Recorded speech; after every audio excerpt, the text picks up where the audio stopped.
Sim, meus amigos, mais um vídeo aqui no canal Dupla Economia. E como prometido, a gente vai começar aqui esse quadro novo de podcast, né? A galera fala que é podcast, mas deveria ser videocast.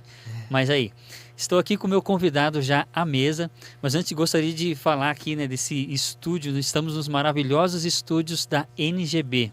Se você ainda não conhece a NGB, dá um Google aí ou dá um Bing, não sei qual buscador que você usa. Meu, eles têm uma estrutura muito boa, que eles têm pelo menos uns 3 estúdios, e a gente está no estúdio aqui de podcast, tem uma estrutura bem legal. Se você está precisando daquele start para começar o seu podcast, procura aí a NGB. Se você não é de São Paulo, quando estiver aqui em São Paulo, vem visitar aqui a NGB, é bem legal. Eles também tem um café bem gostoso aqui, que foi o que me chamou a atenção. Depois a gente vai tomar um café bem legal. Meu, tem cappuccino, tem bastante coisa. Bom, e sem mais enrolação, vou apresentar aqui. Vocês já viram, quem assistiu a live lá no Instagram Dupla Economia vai saber quem é esse convidado. Estou com ele. Vai lá, Marcão. Obrigado aí queria agradecer a oportunidade. Sou o Marcos, né? Todo mundo me conhece como Marquinhos. Sou marido da Giovana, sou engenheiro civil, engenheiro de segurança do trabalho e faixa preta de jiu-jitsu. Acho que essa é a minha biografia. Pô, que legal. E é legal fazer também quem você é, né? Falar o seu nome. Eu sou o Rubem, eu sou o Marcos. A gente carrega uma identidade só de falar o nosso nome, né? Lá na live também ele falou do epitáfio. Depois a gente vai entrar um pouquinho. Meu, é bem Legal, interessante. Ainda não fiz o meu epitáfio, né? Mas quero fazer sim. Legal. Então vamos seguir aqui. Como a gente também é meu primeiro podcast, a gente vai entrar com algumas perguntas aqui sobre o convidado. Lembrando que a proposta do canal, se você está chegando agora e ainda não conhece o Dupla Economia, a nossa proposta nasceu para microinvestidores. Nosso canal se chamava Peixe Beta, porque a gente não se considerava nem sardinha, né? Que tem um jargão nos investimentos que é o sardinha e os baleias, né? Baleias são aqueles caras que investem milhões, sardinhas é a galera pequena ali que investe 10 mil, 50 mil, 100 mil, né? E eu me via como um micro investidor, não era nem sardinha, eu investia super pouco ali, comecei a investir e aí vi, pô, legal, dá para investir, então vou me chamar de peixe beta, se bem que sardinha vive no mar, peixe beta vive em água doce, então não tinha muito a ver, né? E aí com o meu sócio Lucas, tá até aqui no monitor, a gente mudou para Dupla Economia, então nós dois falando de economia. E depois de um tempo eu percebi que não tinha como falar de economia, sendo que as famílias estavam endividadas. Não sei se você viu o último levantamento da CNC, quase 80% das famílias estão endividadas. É muita gente endividada. Eu até fiz um cálculo, entrei na CNC, tem 12 milhões e 800 mil famílias endividadas. É como se a gente pegasse as 3 principais capitais do Brasil e todo mundo tivesse endividado ali. Dá quase 38 milhões de pessoas. É muita gente. E aí a gente mudou a proposta do canal. O Lucas ainda continua falando de fundos imobiliários, de investimentos e tal. E eu parti mais para a parte de controle financeiro, a pessoa tentar controlar os seus gastos, os seus ganhos, usar inteligência emocional, usar até educação financeira. Por isso que eu chamei um esportista aqui também, por causa da disciplina. Porque se você é disciplinado em uma coisa, você vai ser disciplinado em tudo. Não é isso? Essa é a ideia. E eu queria que você falasse um pouquinho aí, começando pelo esporte, como você chegou no jiu-jitsu. Cara, na verdade eu, desde criança, eu assistia, né, nem era MMA ainda, na época era Vale Tudo, era uma coisa bem mais rústica, assim, bem diferente do que é apresentado hoje, que tem regra, tem luva, tem árbitro. Então eu comecei a assistir ali com meu pai quando eu era criança e acabei me interessando um pouco mais por aquilo, e aí conforme eu fui crescendo, tive a oportunidade de entrar numa academia com uns 12, 13 anos, em outra modalidade, não fazia o jiu-jitsu, fazia outra modalidade, e, cara, até que eu me encontrei ali com 16, 17 anos, conheci o jiu-jitsu, me matriculei e, cara, estamos aí até hoje. Até hoje, cara, desde 2000 Na verdade, eu tinha 15 anos, em 2007. Olha só. E aí eu parei algumas vezes, assim, por conta da faculdade, eu treinava só nas férias ou treinava muito pouco durante o mês. E aí quando em determinada época eu conheci o meu atual professor, que hoje é meu sócio. A gente é sócio na academia. Legal. E aí ele, cara, assim, depois que eu conheci ele, existem vários marcos, né, na nossa vida. Um dos marcos foi ter conhecido ele. Ele é uma pessoa muito importante para mim. Não só por isso, é um grande amigo também. Mas e aí depois disso, o esporte começou a ter uma importância maior na minha vida. Até pelo fato dele ser uma pessoa muito ligada à competição. E eu acabei, né, desenvolvendo essa veia competitiva. E isso faz com que você desembarque na disciplina do dia a dia, de se policiar. Por quê? Por conta de um resultado, né? E aí durante a jornada você vai aprendendo que o mais importante é quem você se torna até você chegar lá e não necessariamente o resultado, né? Uhum. E essa é um pouco da minha jornada aí com jiu-jitsu. Legal. Pô, eu queria tirar mais da luta com você, porque eu também comecei alguns esportes. Meu pai me colocou, né, quando era criança, no futsal. Ele queria que eu jogasse futebol. Eu joguei futebol até os 12 anos de idade. Aí eu parei e me encantei com o basquete. Me encantei a ponto, assim, de, treinar impulsão, assistir jogadores. Fiz até um álbum, Legal. recortava todos os jogadores, fiz aquelas camisetas com... fazia bastante coisa. Só que eu não consegui levar o esporte, assim, a sair da bolha de amador. Né? Eu não sei onde foi que eu não me empenhei tanto. Mas eu vi que você começou também cedo no jiu-jitsu e chegou a ponto de lutar profissional, não é? O que te fez sair da bolha de amadorismo ali?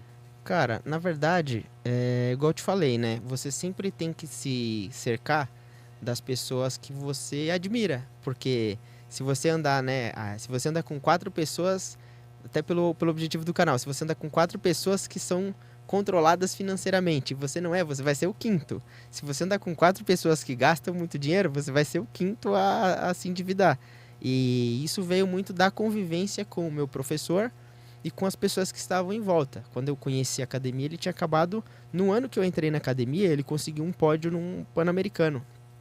E é uma categoria super difícil. Ele lutou com vários atletas muito duros e ele conseguiu um bronze. E aquilo pra mim foi uma coisa que eu falei, cara, eu tô vendo ele aqui todo dia. Tipo, não é um negócio, não é impossível, eu tô vendo o cara aqui. E vi a dedicação dele e tudo, e aí eu falei, não, eu acho que é totalmente possível. Ele com toda a rotina dele, não só de atleta, mas com uma rotina, sabe?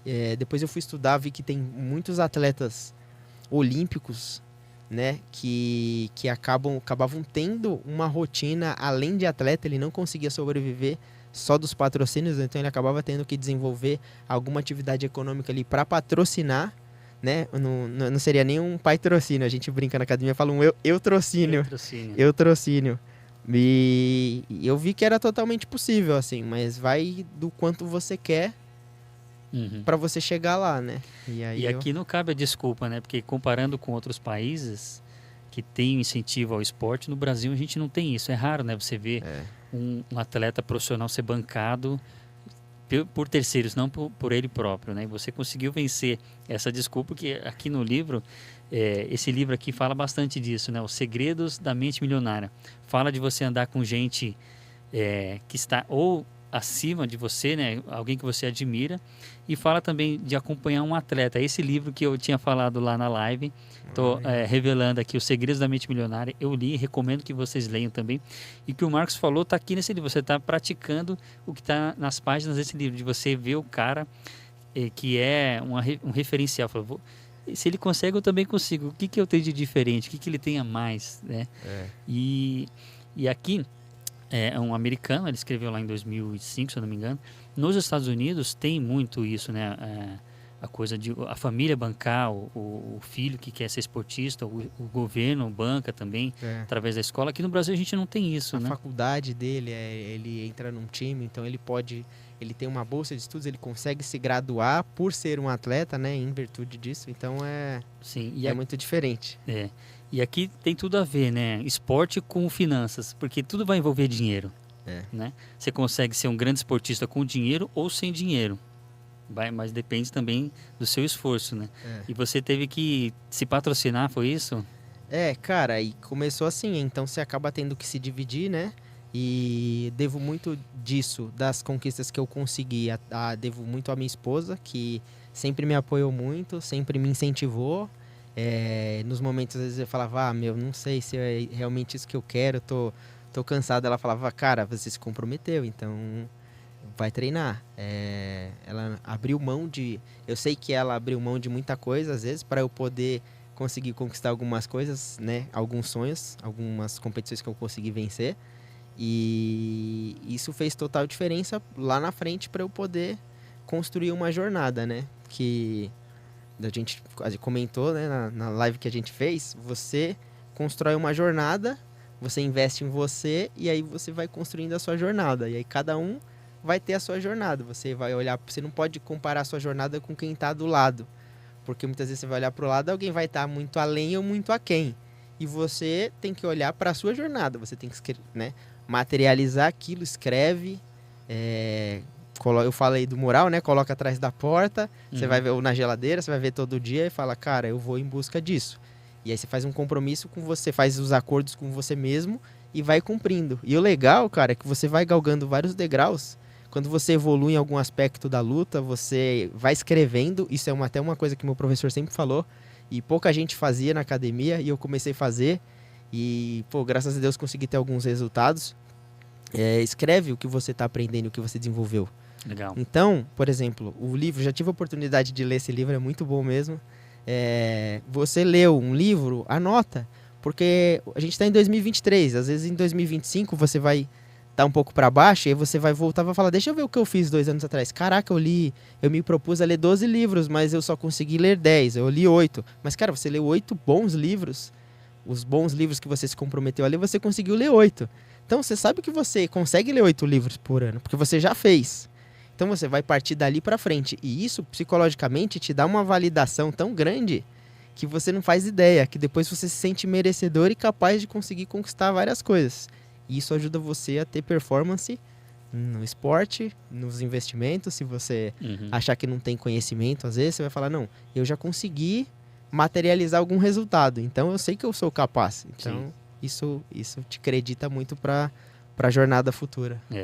E é isso que eu quero trazer para minha vida, né? Ter esse pensamento de esportista que eu abandonei lá atrás, que esse livro me ajudou a resgatar isso e que é a proposta do canal. A gente falar de investimento, mas depois você tem que tratar antes algumas coisas, né? Se você está gastando muito, se você tem uma vida descontrolada, se você não tem disciplina, seja no esporte, seja em qualquer outra coisa, você não vai ter disciplina com o dinheiro. Você não vai ter uma mentalidade de, não, deixa eu vencer esse obstáculo, venci, vai chegar outro obstáculo, eu vou vencer. Que o esportista tem muito isso, né? Ele encontra a primeira barreira e vai crescendo. Se ele tiver essa mentalidade, ele vai superando.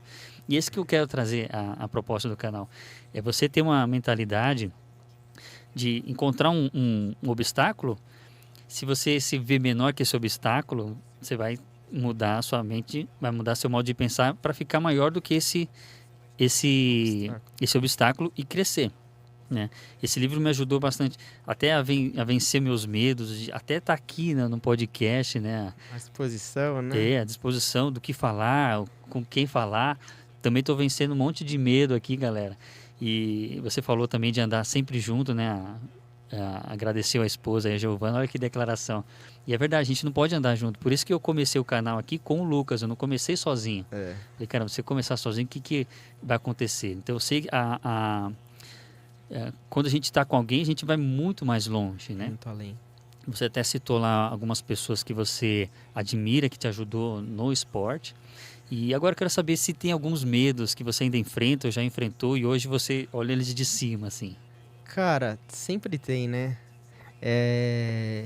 Esse final de semana eu participei de uma competição, né? Eu lutei, eu sou americano de jiu-jitsu. E aí, você sempre se questiona. A gente ser humano, assim, a gente é campeão em se sabotar.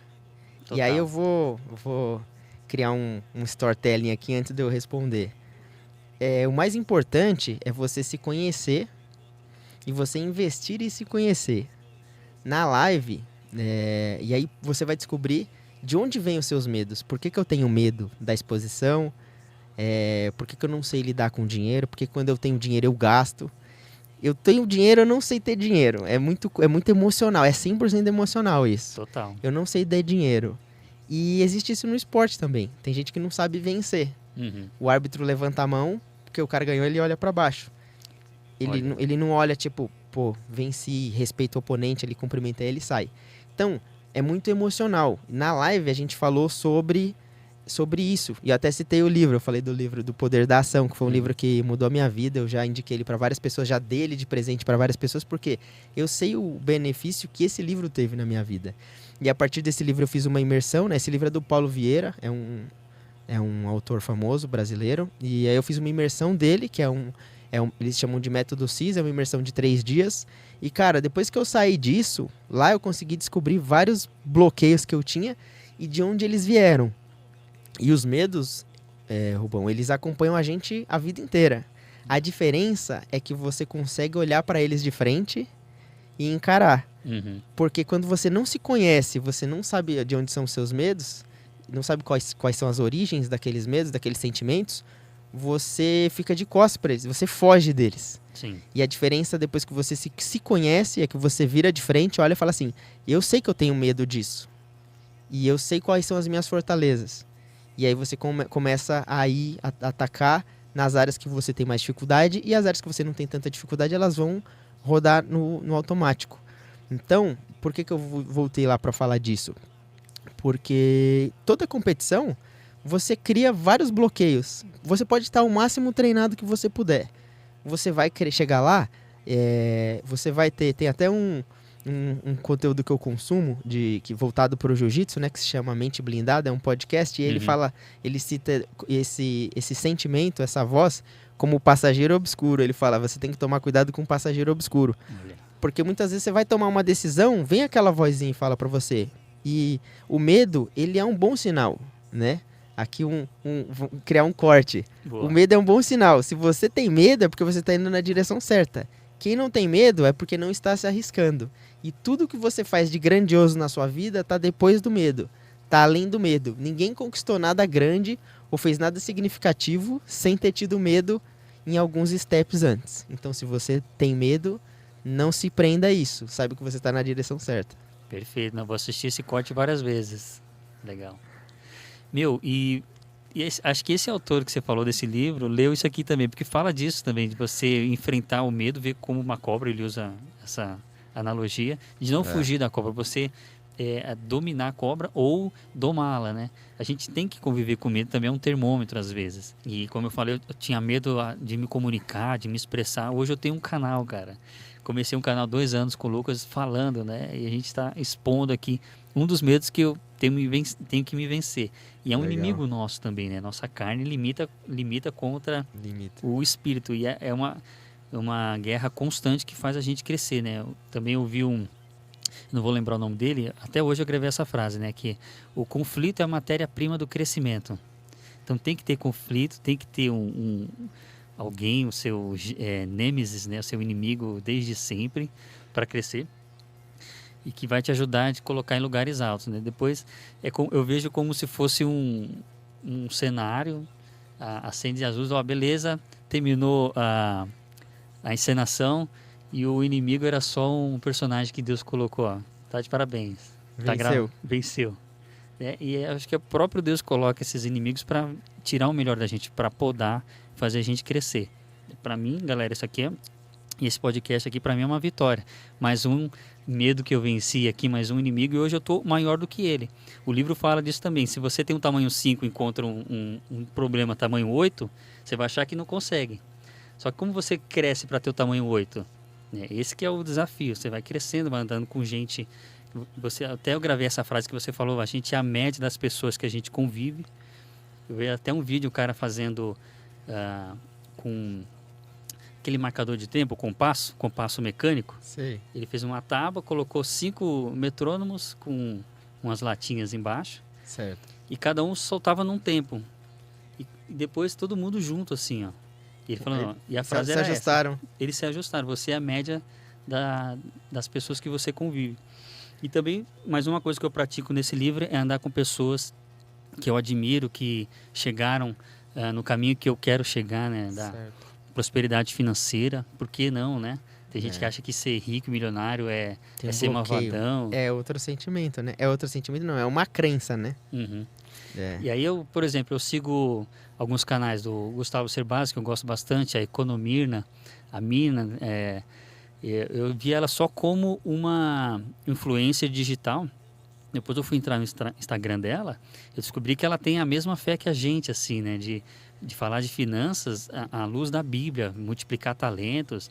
Ela até fez uma série aí, Multiplicando Talentos, depois procura no YouTube, muito legal. E eu vou andando com essa gente. E quem me deu esse livro aqui também foi uma colega lá do Horto. A gente congrega na mesma igreja. A Kátia Souza, ela também é uma Legal.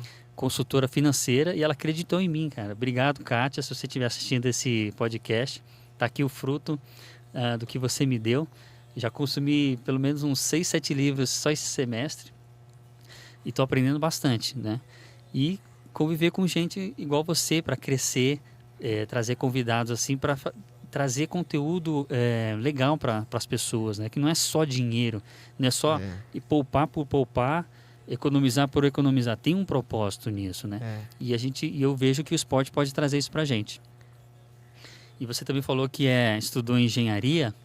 Engenharia civil e engenharia de segurança do trabalho. Fiz essas duas especializações aí. Na verdade, a minha jornada profissional eu trabalho em duas frentes hoje, né? Eu sou sócio da Academia Trimet. Legal. Que é uma unidade da G3 Interlagos, dessa equipe aqui de Jiu-Jitsu, né? Qual que é o Instagram deles?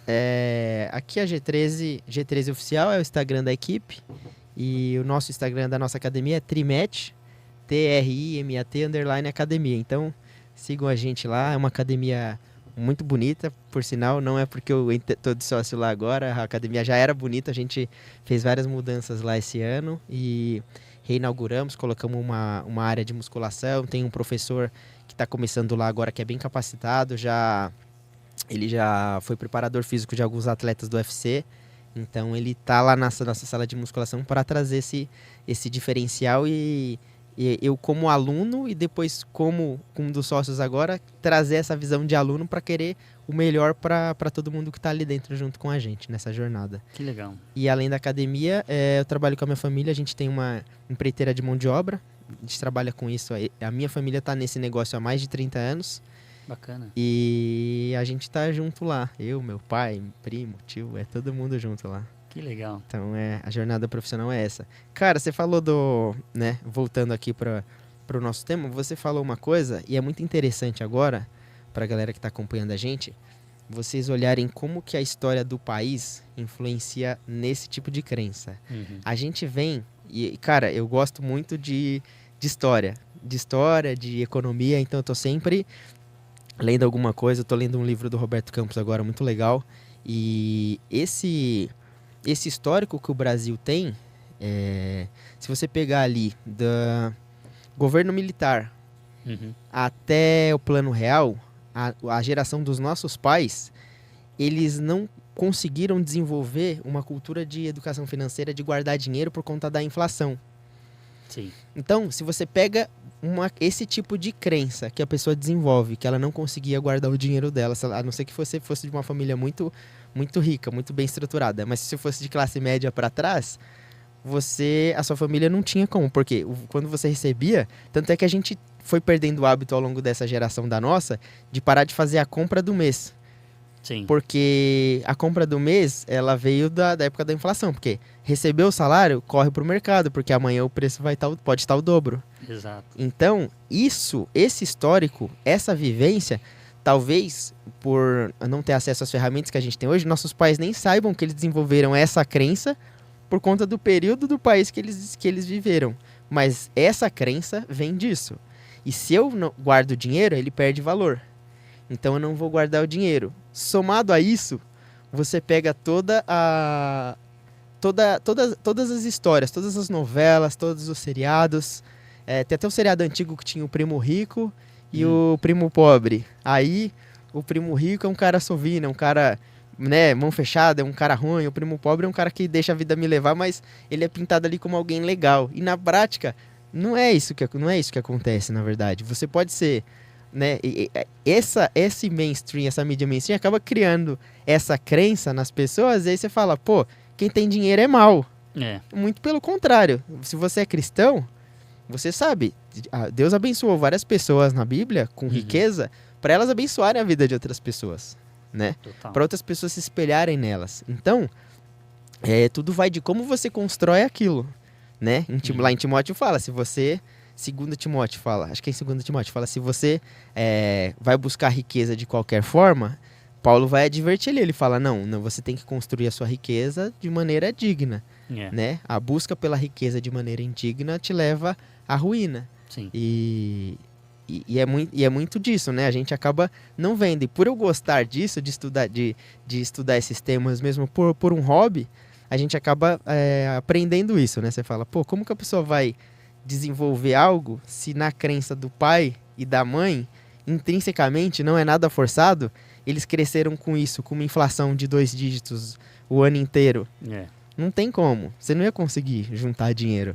Então, e esse acesso à informação e tudo isso, essa estabilidade, isso tem acontecido de 30 anos para cá, 25 anos. Então, se você for pegar de fato, né? Sim. O período histórico do Brasil, você fala, não, agora a gente está entrando numa curva que os outros países que estão mais envolvidos que o Brasil entraram lá atrás. E aí é a hora de todo mundo consumir o tipo de conteúdo que tem aqui no canal. Que é a hora de você entender por que você age como você age e procurar ajuda para você poder aplicar de uma forma, né, direcionada à sua vida aquilo que você vai ouvir aqui no canal. Total. Não, perfeito. E faz todo sentido isso que você falou. Porque eu vejo uma onda, se a gente entrar no YouTube agora, tem uma onda de gente falando, né, de fundos imobiliários, de economia, inteligência emocional, como guardar dinheiro, como sair das dívidas, tem uma porrada, né? E eu vejo que tem esse movimento, parece que a gente quer furar essa bolha dessas coisas que a gente aprendeu com os pais, de sempre comprar tudo antes que a inflação corroa. Eu lembro na minha infância, eu pegava um maço de dinheiro assim para comprar 5 balas. Era coisa inacreditável. O dinheiro imprimir aquele dinheiro é mais caro do que a bala, né? Aí eu peguei a mudança para o real, eu ganhava R$5 de mesada, dava para fazer muita coisa com R$5, ainda sobrava. Né? Acho que foi ali que eu comecei a aprender um pouquinho de administrar dinheiro. Eu já vi algumas frases desmentindo isso, né? Que você quer que seu filho seja empresário, não dê mesada a ele, ensine. Eu nem vou lembrar agora o nome da frase, assim, mas eu fui uma criança que recebi mesada. Talvez isso tenha contribuído para eu gostar mais de finanças, de ir atrás de informações econômicas. Eu gosto muito de planilha, fazer o meu próprio orçamento familiar. E vem muito isso da família, né? Tanto a coisa boa quanto a coisa ruim, infelizmente. Mas aí tem aí é o nosso papel, né? De quebrar ciclos que vão te levar para baixo ou continuar ciclos que vão perpetuar a família. Que você falou que a família inteira mexe com empreitada aí, né? Construção civil. E tem muita gente que fala que é difícil trabalhar em família, né? Isso é verdade ou não? Cara, tudo vai de como você encara. Da minha geração de primos, só eu fiquei. Olha. Lá. Meus outros primos todos foram, cada um foi fazer alguma coisa, né? Minha irmã também saiu. Tudo vai de como você encara. Você tem que saber dividir, porque o trabalho, dentro da empresa, cada pessoa tem uma atribuição. Lá dentro você é um cargo. E fora da empresa, você é um parente. Você não é um parente dentro da empresa e um funcionário fora. Você não pode, né? A maturidade para você não inverter isso é a verdadeira chave para você conseguir trabalhar em família. Não é fácil, mas eu falo para você, é totalmente possível. Vai da maturidade que você tem para entender determinadas coisas. E o principal, se conhecer, saber que você também tem defeitos. Isso o ser humano não gosta de admitir. É muito fácil falar do defeito do outro, né? Eu consigo, você fala assim, não, tal pessoa é assim, fulano é assado. Mas e você? Qual que é o seu defeito? Aí a pessoa dá aquela engolida, você que fala, não, e aí a pessoa é comedida na hora de falar de si mesmo, né? De citar os seus defeitos.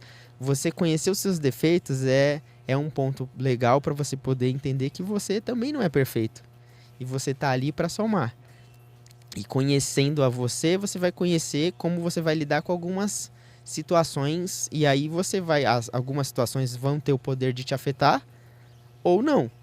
Isso vai de você se conhecer. Se você sabe que você não consegue ouvir determinados tipos de feedbacks, não se coloque em uma situação que vai gerar aquele tipo de feedback para você. Porque você vai ouvir e não vai ser legal.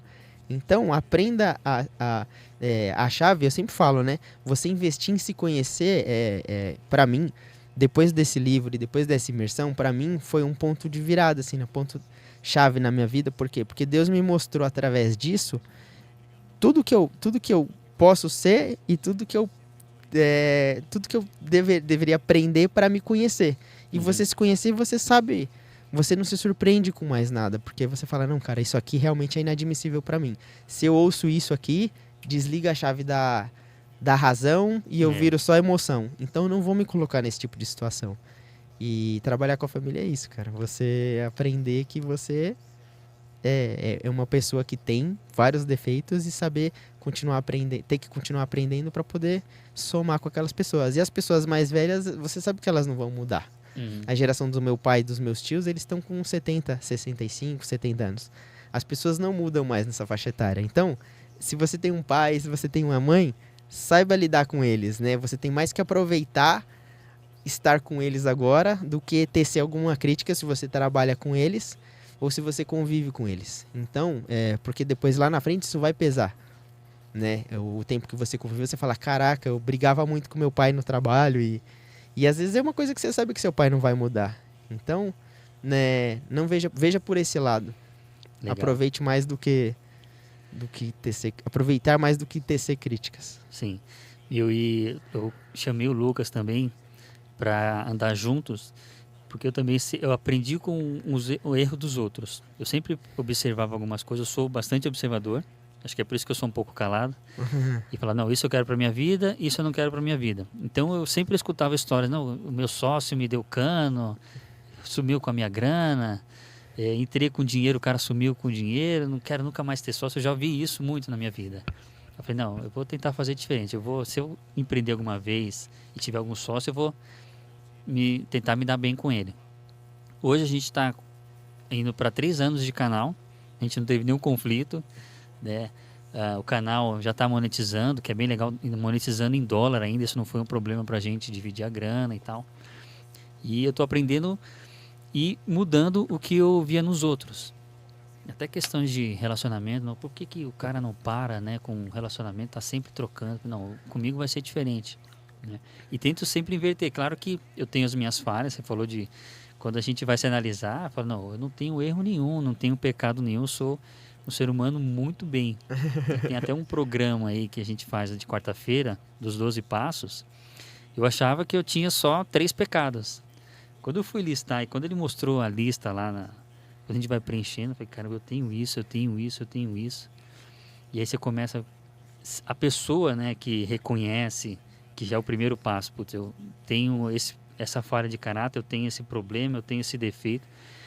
E eu comentei alguns vídeos assim que eu já me endividei 2 vezes pela mesma causa, o mesmo jeito. Cartão de crédito. No começo da minha primeira profissão, meu pai falou, você vai receber um cartão de crédito do banco, o banco não é seu amiguinho, eles não são legais, se o cartão de crédito vier, corta ele no meio. Né? Consegui fazer isso algumas vezes, mas depois de um tempo fui crescendo, mudando de emprego, né? Comecei a namorar, depois casei. E eu fiz exatamente o contrário que meu pai falou. Às vezes o cartão chegava, eu habilitava ele ou pedia outro cartão. E eu me endividei a primeira vez em 2 cartões. Cara, para sair foi um sufoco. Consegui e me vi nesse mesmo erro de novo. Eu me endividei de novo, da mesma forma, com cartões de crédito. Aí eu comecei a me analisar, caramba, por que eu ajo assim, né? Que você falou, vamos se conhecer. Aí eu fiquei, onde é que eu estou errando? Eu estou gastando a mais, não estou entendendo que débito e crédito são coisas diferentes. Eu tenho que saber usar com sabedoria. E está sendo um processo. Tanto é que eu fiz uma série no canal Livrando-se das Dívidas. Então, eu coloco as minhas dívidas lá, mostro na tela, ó, essa aqui é minha dívida, e eu estou fazendo assim para pagar essas dívidas. Para fazer a dívida é muito rápido e para sair delas leva penoso. O triplo, o quádruplo do tempo. Então eu tenho que, não adianta eu ganhar mais dinheiro. Você vai gastar mais. Eu vou gastar mais. Então eu tenho que olhar para dentro e falar, onde que eu estou errando? Mudar meu modo de pensar. Esse livro também fala disso, você mudar o modo de pensar, sair da bolha. Cara, quando eu terminei esse livro aqui, sabe quando a mente explode assim, cara, é isso que eu tô fazendo de errado. Você falou também dos seus pecados, eu lembrei dos versículos, né, tudo que você deve guardar, guarde o seu coração, porque é dele que procede as fontes da vida. Então, se seu coração é enganoso, cara, você vai levar isso para qualquer frente da sua vida, seja para o esporte, para as finanças, para relacionamentos, para a profissão. Então, você tem que cuidar dele. E se conhecer que é aquele versículo, também não vou lembrar a referência, que a palavra de Deus é apta para discernir, né, pensamentos e... Eu precisaria lembrar desse versículo assim, mas a palavra de Deus vai te fazer discernir por que você age assim, vai te dar entendimento de como mudar o seu... A galera gosta de falar mindset, né? Seu mindset. Mudar, tá na moda. Mudar a forma de pensar para você aplicar isso em qualquer frente da sua vida. Né? E você teve esse ponto de inflexão, caramba. Eu tô agindo assim, percebi e eu preciso mudar. Você teve algum estalo assim, tanto para as finanças, esporte ou a vida profissional? Cara, tive. Depois que eu li esse livro, eu me conheci. E aí, a gente, voltando lá nas crenças, né? Minha família todo mundo é nordestino, tanto parte de pai e parte de mãe. Legal. Pra minha família, quem procurava um psicólogo, eu não, né, a crença da família era assim: eu não preciso de psicólogo, eu não tô louco. E cara, ou psiquiatra. E não tem nada a ver. Na verdade, eu acho que todo mundo deveria fazer terapia. Porque é muito bom, cara. Sim. É muito bom, né? Você... E isso foi uma das coisas que me ajudou depois que eu li o livro. Eu percebi que eu tinha algumas limitações. Eu treinava muito bem e quando eu ia competir, eu poderia ter treinado o melhor que eu pude treinar. Eu me colocava uma limitação. Então, a psicologia me ajudou, a terapia me ajudou, mas eu tive que conhecer e entender que eu precisava ir contra essa crença. Falar, cara, não tem nada a ver, sabe? Por isso que é bom a gente conviver com pessoas, né? Minha esposa até fez uma apresentação lá no World to Work, sim. no sábado, e ela falou sobre isso. Ela falou, conviva com pessoas que pensem diferente. Porque a gente tem a nossa visão de mundo e às vezes ela é limitada, né? A gente vai conviver com pessoas que conseguem resultados e pensam diferente de você, e aí você vai acabar vendo a vida de outra forma. Você vai falar, pô, por que essa pessoa pensa assim? E aí você vai ver sentido naquilo, né? Que a pessoa tá te falando.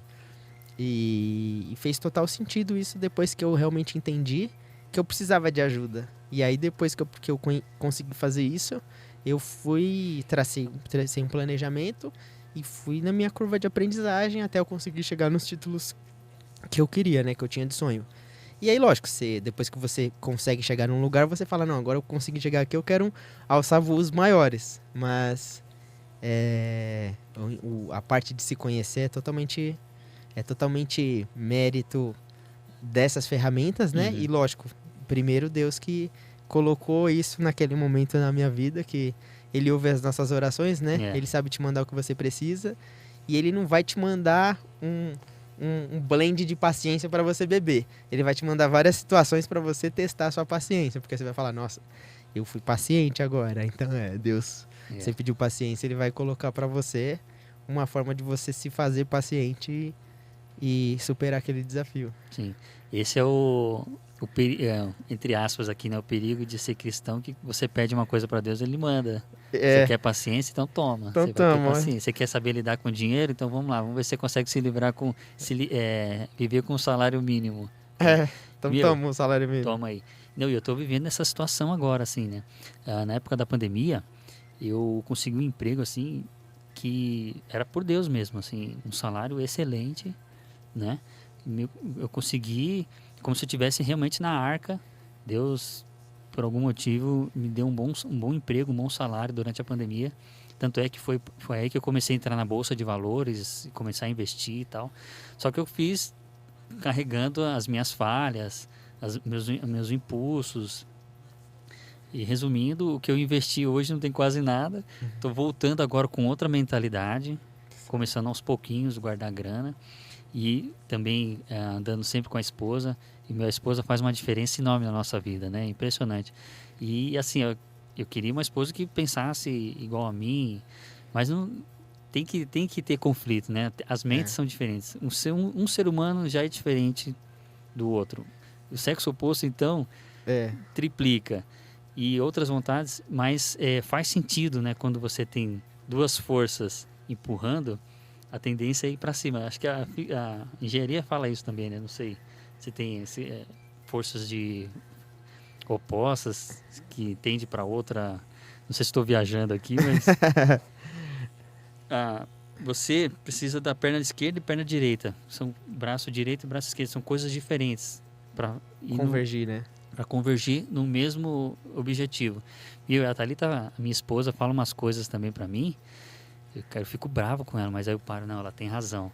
Eu sou assim com o dinheiro, eu ajo assim, eu não ajo claro, objetivo com isso.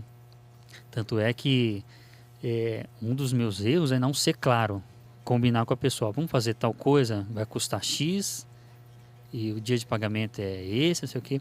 Cara, eu sofro com isso. Prestei um serviço para um rapaz aí 1 mês, não fui claro com ele, vamos combinar esse serviço no final de X por esse período e por esse valor. Por esse preço. Aí eu falei, não, fui lá, né, a minha codependência quis ajudar o cara. E resumindo, ele já está sem me pagar aí já tem uns meses. Fui cobrar ele também, não consegui cobrar, então eu vou tomar esse prejuízo por causa da minha falha, porque eu não me conhecia. Então agora eu tô vendo, eu preciso realmente pôr as coisas às claras, falar, vamos fazer assim, o combinado não sai caro. Cara, eu tô pagando por uma coisa que eu não mudei na minha mente. Não sei se você tem algo assim também na luta. Cara, tem, é o que você falou, né? A gente casa, Deus coloca a gente para casar com o cônjuge, não é para validar o que a gente tem, é para gerar isso mesmo e pra gente crescer. Eu tinha muito disso de fugir do conflito também. E, cara, minha esposa me ajudou muito nisso, porque ela falava, cara, você foge, você não pode, você tem que encarar, você tem que falar. E aí você percebe que depois que você muda de perspectiva e você fala, não muda nada. A diferença é que você se posicionou. Você fala, não, mas e se eu falar, o que vão pensar? E se eu falar que eu treinei, que eu tô preparado pra lutar, as pessoas vão me achar prepotente? Se eu falar que eu vou entrar pra ganhar, as pessoas vão achar que eu sou arrogante? Não, cara, você treinou pra isso. Não, você tá colocando o valor aqui no seu trabalho, é isso. Você vai entregar um trabalho meia boca? Não, eu vou entregar o melhor que eu posso. Então, é isso. Você vai combinar, você vai falar e você vai se posicionar. Não tá errado em você se posicionar. Você tá ofendendo alguém? Não. Isso vai contra a sua crença? Isso vai contra o que você acredita em relação à sua religião? Vai contra o seu cristianismo? Não. Cara, então, se Deus não invalida isso, se não é falta de educação, por que você tá com medo de falar? Então, ela foi essencial pra mim, não só nesse aspecto, mas em muitas outras coisas na vida, mas dentre elas isso. E trazendo isso pro esporte, cara, você se invalidar e você, né, não ter uma postura assim, eu acho que quando eu tava passando na terapia, isso foi uma das coisas que me ajudou a enxergar, falar, não, você não tem por que se bloquear, então. Você treinou os movimentos? Treinei. Então, chega lá na hora da luta, você repete. Se der alguma coisa errado, você assiste o vídeo, vê o que você fez de errado, volta pra academia, treina de novo e volta lá. É um laboratório, é um dia de fazer uma prova. E aí você vai galgando os degraus. Quando você coloca mais razão do que emoção, aí você começa a conseguir se descolar da maior parte das pessoas, né? E assim financeiramente também, né? Porque dinheiro, cara, é totalmente emocional. Todas as ações que você toma relacionadas ao dinheiro, elas são emocionais. Você, né, gastar um dinheiro que sobrou, é totalmente emocional ali. Você pode não saber, mas é totalmente emocional, Sim. né? Não, e tanto é que pra gente, nós cristãos, o dinheiro, ele tem tamanho poder, assim, se a gente der pra ele, que ele toma o lugar de Deus, né? Se a gente amar o dinheiro, ele vai ser um senhor na nossa vida. Vai. Então, você quer servir a Deus ou ao dinheiro? Olha o poder que isso tem, né? Ele vira páreo. Se você amar o dinheiro, e tem muita gente que ama o dinheiro, né? Uma coisa que eu vi muitas pessoas falam, isso eu não quero para minha vida. Eu quero dinheiro, sim, eu quero ter bens, eu quero ter automóveis, quero ter casas, quero olhar para minha conta bancária, não, eu posso bancar uma viagem, eu posso bancar uma família, mas assim, não ao ponto de amar o dinheiro. né? Posso ajudar alguém? Posso ajudar alguém. E o segredo da mente milionária fala isso, você pode ser rico, você pode ser milionário. Você não vai ser um malvadão que vai oprimir as pessoas, que vai roubar dinheiro de alguém, né? E ele até usou um exemplo aqui de um cara que estava com esse problema. Pô, eu tô rico aqui e eu vejo pessoas na calçada pedindo dinheiro, eu me sinto mal com isso. Ele falou, não, você não tem porquê. O seu dinheiro pode abençoar a pessoa, a sua riqueza pode abençoar alguém. E aí ele conta que esse cara, anos depois, encontrou ele num seminário e falou, agora eu tenho o dobro da minha riqueza e consigo ajudar mais pessoas. Ou seja, ele consegue, tendo mais, ele consegue ajudar mais. Tem um versículo também que fala, né, que Deus dá, aquele que tem mais, lhe será dado mais para que possa abençoar vidas. Até aquele que não tem, o que tem pouco, e até o que, eu até esqueci a frase agora, e o que não tem nada, até o que ele tem lhe será tirado. Aquela pessoa mesquinha, que não abençoa, que quer guardar tudo. É igual, eu gosto de usar essa analogia de um vaso de planta. Você joga água lá, eu imagino a água como dinheiro. Se você reter a água na planta, lá no vaso, vai apodrecer a raiz, vai morrer. A água tem que passar e tomar um rumo. E continuar indo para o solo. É assim, você não pode reter a grana, cara, senão apodrece sua raiz. Você tem que liberar a grana, pega o que você precisa e distribui, abençoa. E se Deus vê que você está com um coração generoso, Ele vai te dar mais. Esse, para nós, é o caminho da riqueza, né? Eu até... fazer negócios com propósito, né? Com propósito. Não é só enriquecer e ter a grana por ter. Né? E aí eu tô com outra mente de guardar dinheiro, de empreender,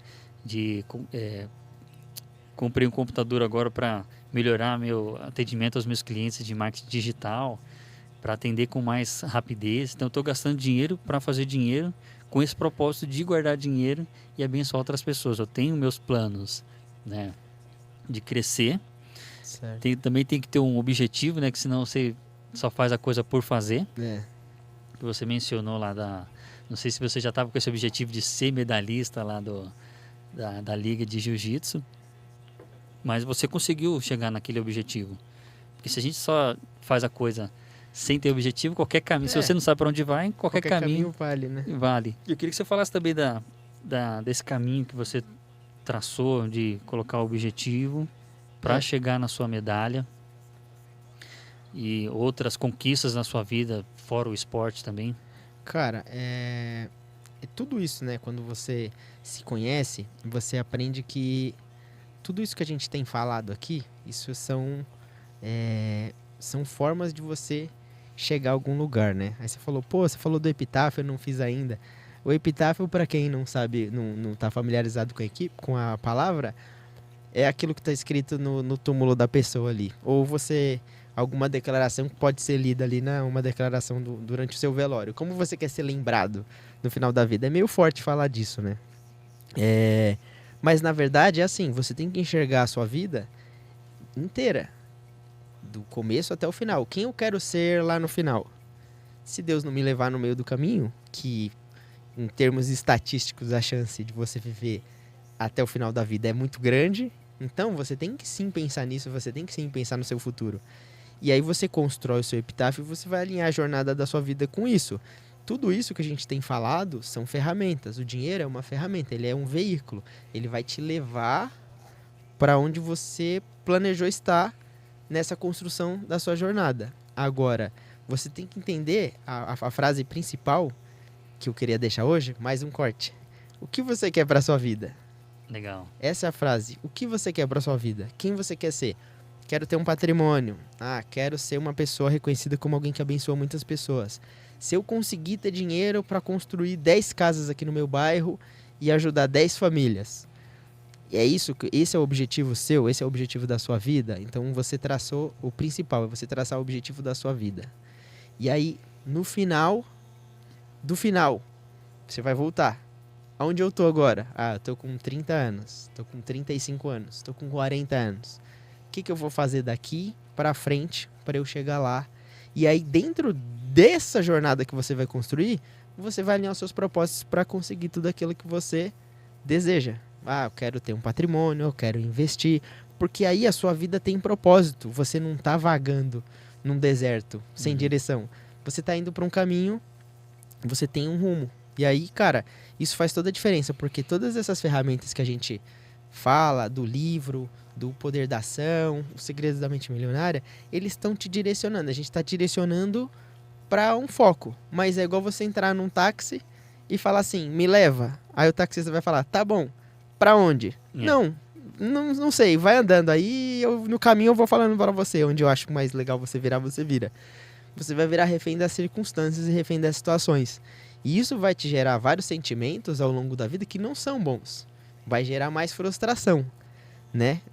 A perda de se você tá numa situação dessa e você passa por uma perda de um trabalho, isso vai te afetar muito mais do que você saber, não, eu tô nesse ritmo aqui, eu perdi o meu trabalho, mas eu vou procurar me recolocar, talvez um step antes aqui, um passo atrás na minha carreira para eu voltar pro trilho e depois eu continuar.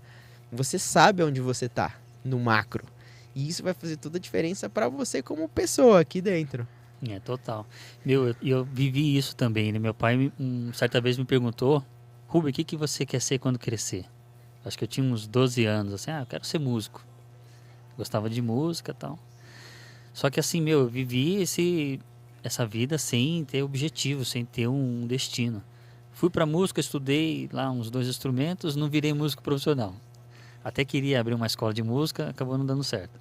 Depois eu fui pra jardinagem, gostava de planta também, queria abrir uma empresa de jardinagem, não deu certo. E aí eu fiquei mais na informática ali, meu pai pagou um curso para mim de design gráfico e tal.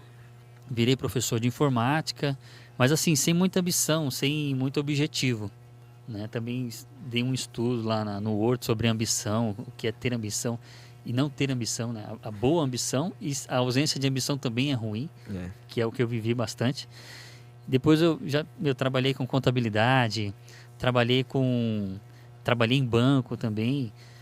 Eu falava, você tem uma carreira promissora aqui no banco, faz tal curso, qualquer faculdade. E, eu ouvi as pessoas, não, vou fazer. Só que eu não levava a sério, cara. Saí de uma das melhores profissões que eu já tive, e trabalhar em banco lá, lamento até hoje. Também não sei se seria uma boa eu ser um banqueiro, que eu escuto de ex-banqueiro aí, com dor de cabeça, cara, porque a profissão suga pra caramba. E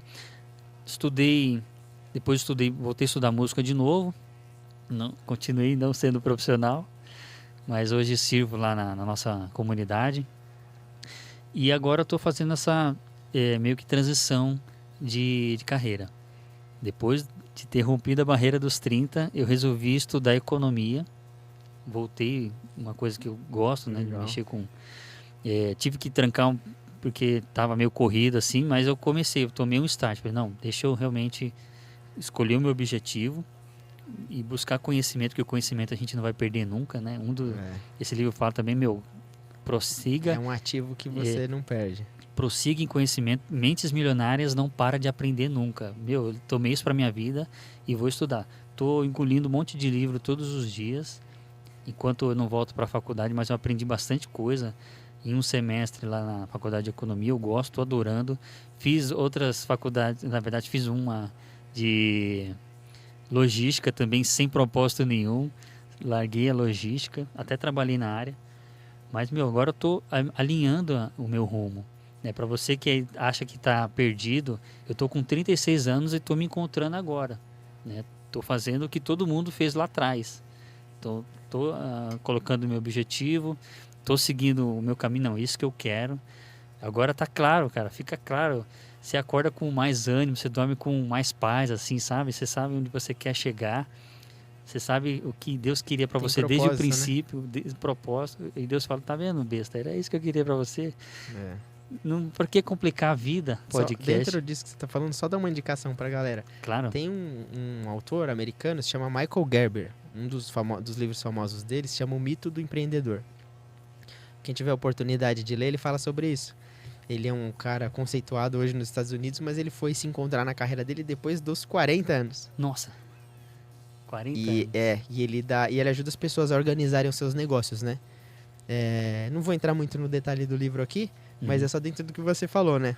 Que legal. Fala A de gente novo o gosta- livro. O Mito do Empreendedor, O Michael Mito- Gerber. O Mito do Empreendedor. O Legal. Mito do Empreendedor. Que bacana.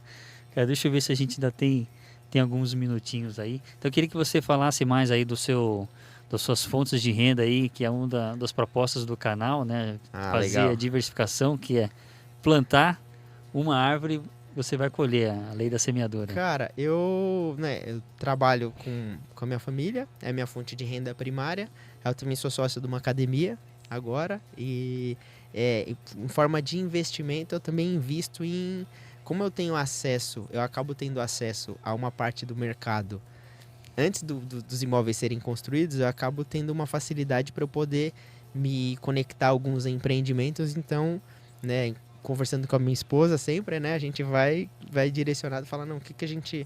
Vamos por aqui, vamos por ali. E aí é uma forma de você buscar uma valorização do seu patrimônio, porque hoje você pode guardar o dinheiro por guardar lá na poupança, você pode deixar o dinheiro num CDB, que vai render alguma coisinha ali a mais, ou você pode tomar um risco maior.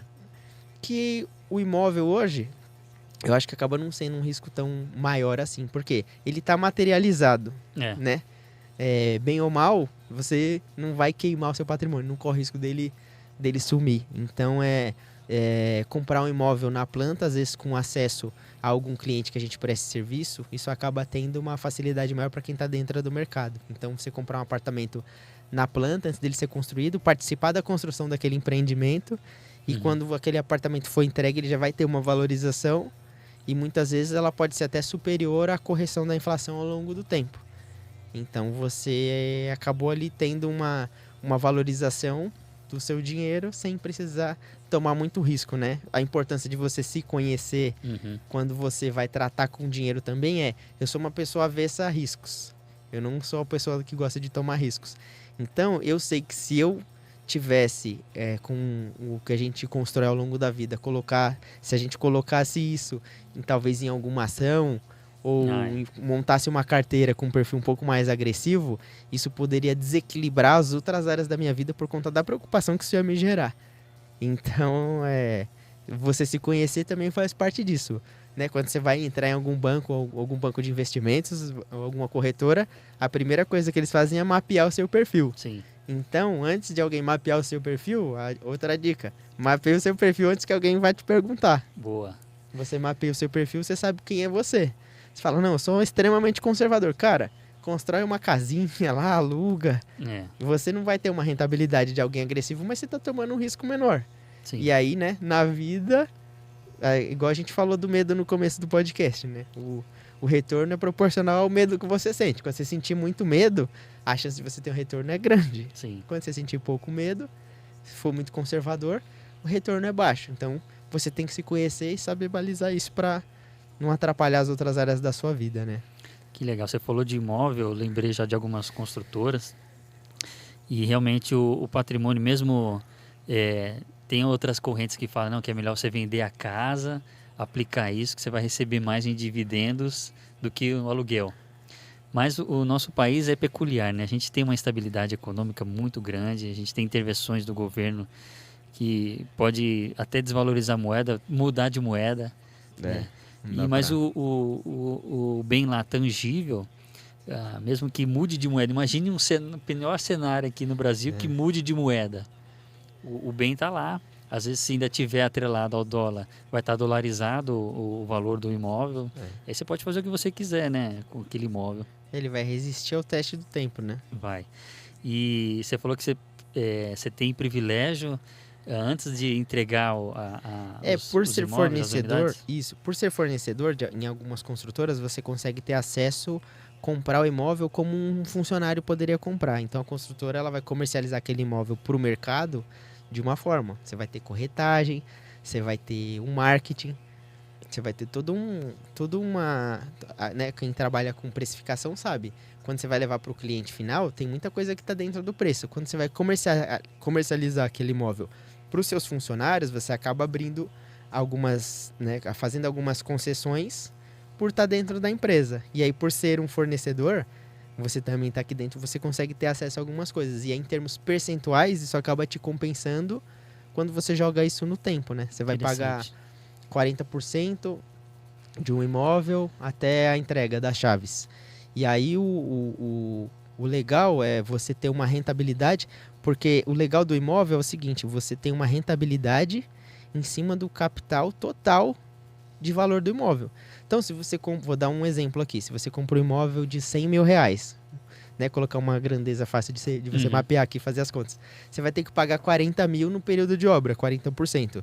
Só que a valorização que você vai ter, ela é em cima de 100 mil reais, ela não é em cima dos 40 que você está colocando. Sim. Então, se em 20 meses você pagou 40 mil, e no final dos 20 meses os 100 mil se valorizou 20%, vou colocar um valor, chutar um valor alto, no final você colocou 40, se você conseguir vender, você vai tirar 60. Olha só. E aí, se você pega isso, você dificilmente conseguiria uma aplicação ou algum produto, né, de corretora que te traria um retorno desse. Então, o retorno está em cima do capital. O retorno maior é em cima do capital investido. Mas a base de cálculo de valorização é o preço total do imóvel. Então, você se conhecer, sabe que isso não te toma tanto risco e é uma coisa que você está dentro, eu acho que pro perfil que eu tenho, eu acho que ajuda mais eu a não me comprometer tanto Entendi. e não perder noite de sono, não ter que abrir. Eu gosto de olhar exame todo dia, acompanhar as notícias, né, ver como que tá, olhar alguns portais internacionais, mas mais a título de informação mesmo agora. Tá. Olhar New York Times, The Sun, dar uma folhada ali só pra ver como é que tá, mas assim, mais por curiosidade, por informação mesmo, né? Não é preocupado porque o governo mexeu Por exemplo, você vai ter uma ação que está relacionada ao petróleo. Sim. Aí você muda de governo, ele mexe na precificação do combustível internamente. Isso prejudica o mercado do petróleo internamente, porque o governo vai ficar segurando um preço de uma forma artificial, daqui a pouco ele vai ter que soltar isso de alguma forma, né? E você falou de construção, eu fiquei meio curioso com algumas coisas. Eu vi algumas empreiteiras que estão listadas na Bolsa de Valores, né? Tem algumas empreiteiras grandes, outras médias, construtoras, né? Não sei se é empreiteira ou construtora que chama. Nesse caso é incorporadora e construtora. Incorporadora, né? E construtora.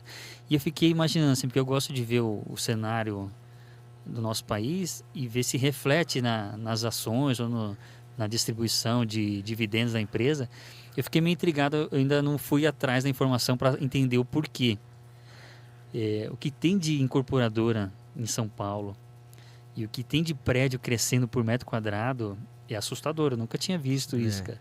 E você vai olhar as empresas listadas na bolsa, elas não têm uma performance tão grande, o valor das ações não é tão alto, eles não distribuem tantos dividendos assim. Você tem alguma informação do porquê disso? Cara, na real, existe muita construção. Você tem um déficit habitacional muito grande. Só que isso não é reflexo que alguém vai comprar o seu apartamento. Por quê? Porque o apartamento ele é um produto. É igual se eu tiver um iPhone e se eu tiver um telefone um pouquinho mais em conta. Eu tenho um público pro iPhone, eu tenho um público pro outro. O apartamento é a mesma coisa. Não é porque eu tenho... vamos, né, fazer um paralelo aqui. Se eu tiver um déficit habitacional e um déficit de pessoas que não têm smartphone, e eu quero vender smartphone para todo mundo, eu não posso sair fabricando smartphone sem fazer um estudo de quem vai comprar aquele smartphone. Claro. O mais simples ou o mais sofisticado. O imóvel é a mesma coisa. Então, quando você tem esses ciclos de alta na construção civil, lança-se muito imóvel, muito empreendimento. Só que o que acontece no Brasil? O que aconteceu, né, há 8 anos, você acaba tendo um represamento ali e as construtoras acabam ficando com muito estoque. Aí elas vão, queimam tudo aquilo, mas por quê? Porque o mercado ele precisa girar. Então, eles precisam construir por um tempo para eles poderem manter a operação deles e às vezes até crescer, dar algum resultado. E aí isso vai muito da política e do momento que cada empresa ali está passando. Agora, quando você fala sobre as empresas que estão listadas na bolsa, tem empresas que você vai comprar um imóvel, igual eu dei exemplo aqui para você agora. São ativos que são mais seguros. Você compra um imóvel de marca, é igual você comprar um telefone de marca. A chance dele quebrar é mínima. E você comprar um imóvel de uma empresa dessa, a chance de você não ter o seu imóvel entregue é mínima. Entendeu? Uhum. Então, aquilo ali é uma forma da pessoa acabar diversificando o patrimônio dela e colocar o dinheiro dela no imóvel, que é alguma coisa que ela sabe que vai resistir ao teste do tempo. E aí você fala, mas não é tão rentável, acaba não sendo tão rentável. Hoje no Brasil, e principalmente aqui em São Paulo, você tem dois mercados. Você tem o mercado da construção civil, mas você tem dois mercados que eles andam agora em paralelo, mas que eles não sofrem tanto com as crises. Porque quem sofre com as crises é a classe média. Sim. As pessoas que estão na faixa 1 ali do Minha Casa Minha Vida, elas vão ter o subsídio.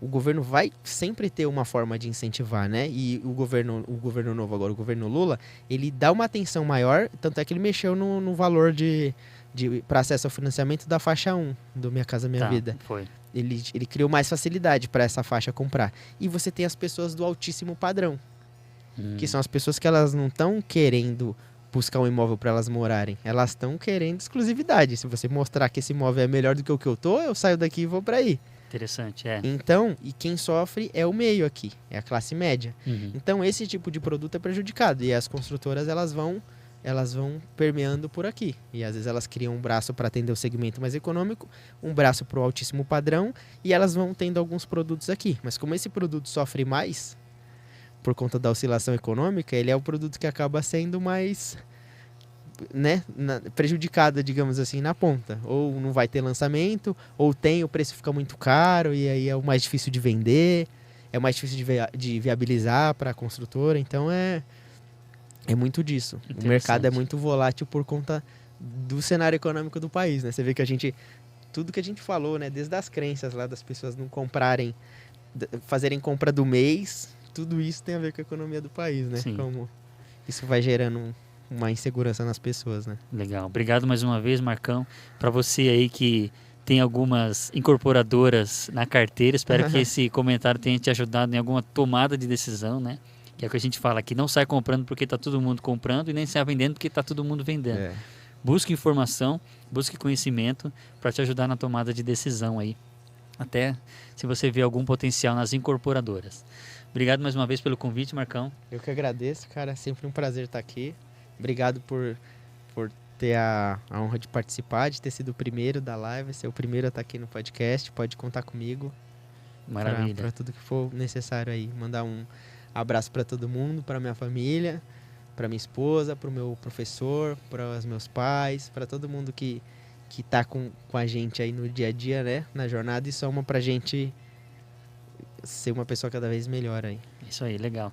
Isso aí, galera. Se você gostou desse podcast, dá um like. Se você não gostou, eu te desafio a dar um like aí e deixar um comentário.